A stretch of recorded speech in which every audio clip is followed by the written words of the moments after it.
بسم اللہ الرحمن الرحیم۔ حضور صلی اللہ علیہ وسلم کی پیدائش سے پہلے ساری دنیا میں بہت زیادہ گمراہی پھیلی ہوئی تھی۔ عرب میں تو لوگ بت پرستی کے اتنے عادی بن چکے تھے کہ وہ جب بھی سفر پر جاتے تو اپنے ساتھ اپنے بتوں کو بھی لے کر جاتے تھے۔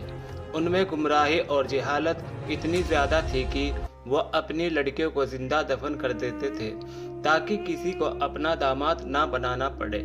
اس گمراہی کے دور میں حضور صلی اللہ علیہ وسلم کی پیدائش ہوئی، لیکن پیدائش سے 50 سال پہلے ہی سے آپ صلی اللہ علیہ وسلم کے لیے ماحول تیار کیا گیا۔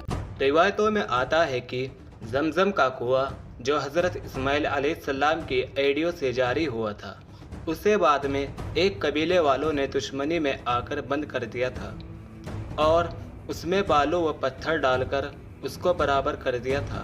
اسی طرح 300 سال گزر گئے اور زمزم کا کنواں اسی طرح بند رہا اور لوگ بھول گئے کہ یہاں مکہ میں کوئی زمزم کا کنواں بھی تھا۔ ایک دن حضور صلی اللہ علیہ وسلم کے دادا عبد المطلب رات میں سوئے ہوئے تھے تو انہیں خواب میں ایک انسان نظر آیا جو کہہ رہا تھا کہ پاک پانی کا کنواں کھودو۔ عبد المطلب ابھی اس انسان سے کچھ پوچھتے کہ اتنی ہی دیر میں ان کی آنکھ کھل گئی اور وہ پریشان ہو گئے کہ آخر یہ کون انسان تھا جو مجھ سے کہہ رہا تھا کہ پاک پانی کا کنواں کھودو، اور یہ پاک پانی کا کنواں کہاں ہے۔ اگلی رات جب پھر سے سوئے تو وہی انسان انہیں پھر سے نظر آیا۔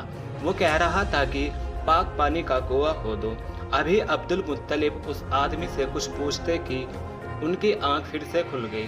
تیسری رات حضرت عبد المطلب نے پھر سے وہی خواب دیکھا تو آج خواب ہی میں اس انسان سے پوچھنے لگے آخر یہ پاک پانی کا کنواں کیا ہے اور کہاں پر ہے۔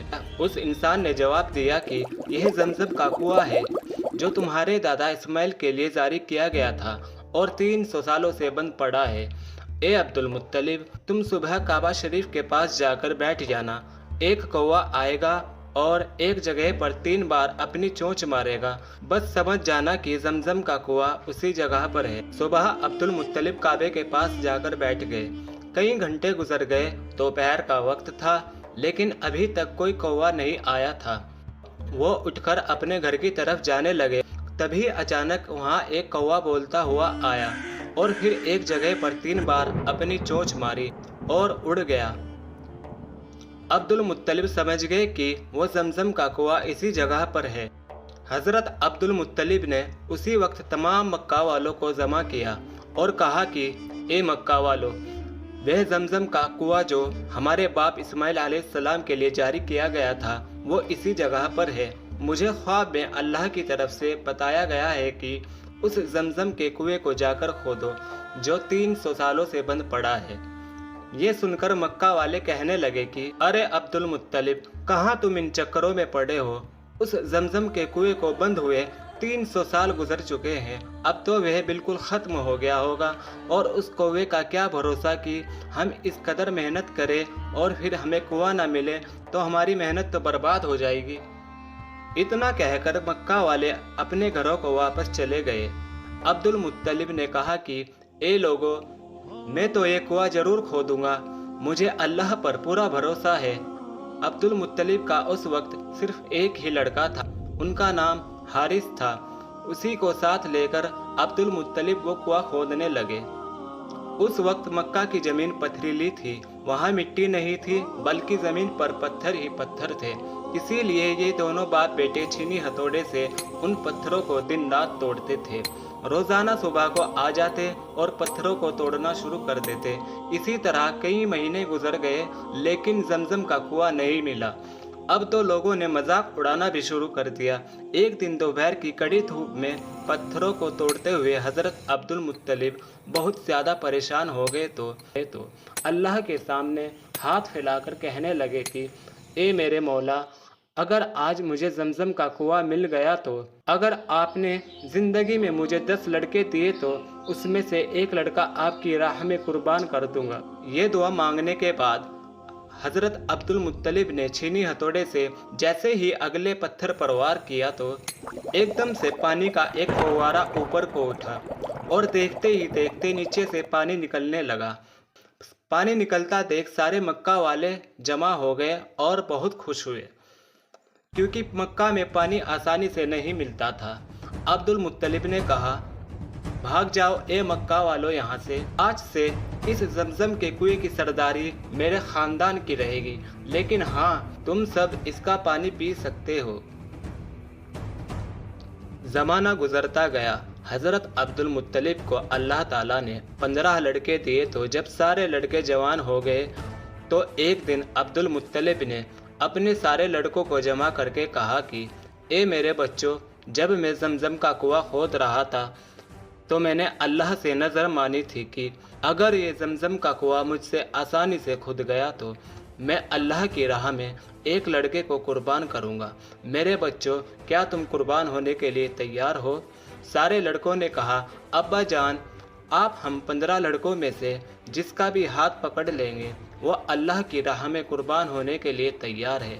عبد المطلب کہنے لگے کہ میں ایسا نہیں کروں گا، یہ ناانصافی ہوگی، اسی لیے میں 15 پرچیاں بناؤں گا اور سب میں لکھوں گا کہ اس لڑکے کو ذبح کرنا ہے، لیکن ایک پرچی پر لکھ دوں گا کہ اس لڑکے کو ذبح کر دینا ہے۔ اب وہ پرچی جس لڑکے کے ہاتھ میں آئے گی اسے اللہ کے لیے ذبح ہونا پڑے گا۔ سب نے کہا، ٹھیک ہے ابا جان، ہم تیار ہیں۔ پرچیاں بنا کر لٹائی گئی۔ سارے لڑکوں نے اپنی اپنی پرچیاں کھولی تو سب کے میں نکلا تھا کہ اس لڑکے کو نہیں ذبح کرنا ہے، لیکن جب حضور صلی اللہ علیہ وسلم کے باپ حضرت عبداللہ نے اپنی پرچی کھولی تو اس میں لکھا تھا کہ اس لڑکے کو ذبح کر دینا ہے۔ ذبح والی پرچی حضرت عبداللہ کے ہاتھ میں دیکھ کر عبد المطلب بھی تڑپ اٹھے، کیونکہ حضرت عبداللہ لڑکوں میں سب سے چھوٹے تھے اور بہت خوبصورت تھے۔ عبد المطلب اپنے سارے لڑکوں میں سب سے زیادہ عبداللہ سے محبت کرتے تھے، اور مکہ والے بھی حضرت عبداللہ سے ان کی شرافت کی وجہ سے بہت محبت کرتے تھے، لیکن عبد المطلب سردار آدمی تھے، اس لیے اپنی زبان سے پیچھے نہیں ہٹ سکتے تھے۔ ایک چھری اٹھائی اور عبداللہ کو ذبح کرنے کے لیے کھڑے ہو گئے۔ جب مکہ والوں کو خبر ہوئی کہ عبد المطلب اپنے بیٹے کو عبداللہ کو ذبح کرنے جا رہے ہیں تو سارے مکہ والے جمع ہو گئے اور عبد المطلب سے بحث کرنے لگے کہ کچھ بھی ہو جائے ہم عبداللہ کو ذبح نہیں ہونے دیں گے۔ عبد المطلب نے کہا کہ اے مکہ والو، ہٹ جاؤ میرے راستے سے، میں اللہ سے نظر مان چکا ہوں کہ میں اپنے 10 لڑکوں میں سے کسی ایک لڑکے کو اللہ کے لیے ذبح کروں گا۔ اتنی دیر میں عاص بن وائل جو مکہ کے بڑے سرداروں میں سے تھے وہ سامنے آ کر کھڑے ہو گئے اور کہنے لگے کہ اے عبد المطلب، آج چاہے تلواریں چل جائے اور خون کی ندیاں بہہ جائے پھر بھی ہم عبداللہ کو ذبح نہیں ہونے دیں گے۔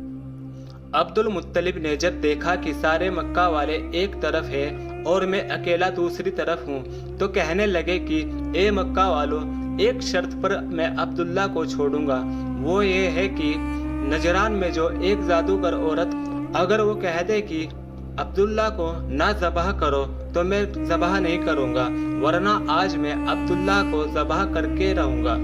مکہ والوں نے کہا، ٹھیک ہے، ہم نجران چلیں گے اور اس عورت سے معلوم کریں گے، وہ جو بھی کہے گی ہم اس کے لیے تیار ہیں۔ اور پھر ایک بہت بڑا قافلہ مکے سے نجران کی طرف روانہ ہوا۔ 400 کلومیٹر دور نجران کا سفر کر کے تمام لوگ اس جادوگر عورت کے پاس پہنچے اور اسے ساری باتیں بتائی تو اس جادوگرنی نے کہا کہ تم لوگوں میں اگر کسی بندے کو قتل کر دیا جاتا ہے تو اس کے بدلے میں تم کیا معاوضہ لیتے ہو؟ سب نے بتایا کہ ہم اس کے بدلے میں 10 اونٹ معاوضہ لیتے ہیں۔ اس جادوگرنی نے کہا، تو پھر ایک پرچی میں 10 اونٹ لکھو اور دوسری پرچی میں عبداللہ کا نام لکھو اور پرچی اڑاؤ۔ پھر عبد المطلب ان میں سے ایک پرچی کو اٹھائے، اگر اس پرچی میں عبداللہ کا نام نکلے تو دوسری پرچی پر 10 اونٹ اور بڑھا دو اور عبداللہ کو بچا لو۔ اس طرح جب تک عبداللہ کا نام نکلتا رہے تب تک دوسری پرچی پر 10 اونٹ بڑھاتے جاؤ۔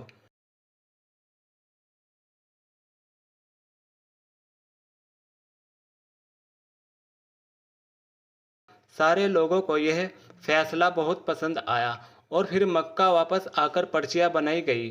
حضرت عبد المطلب نے اپنے 100 اونٹ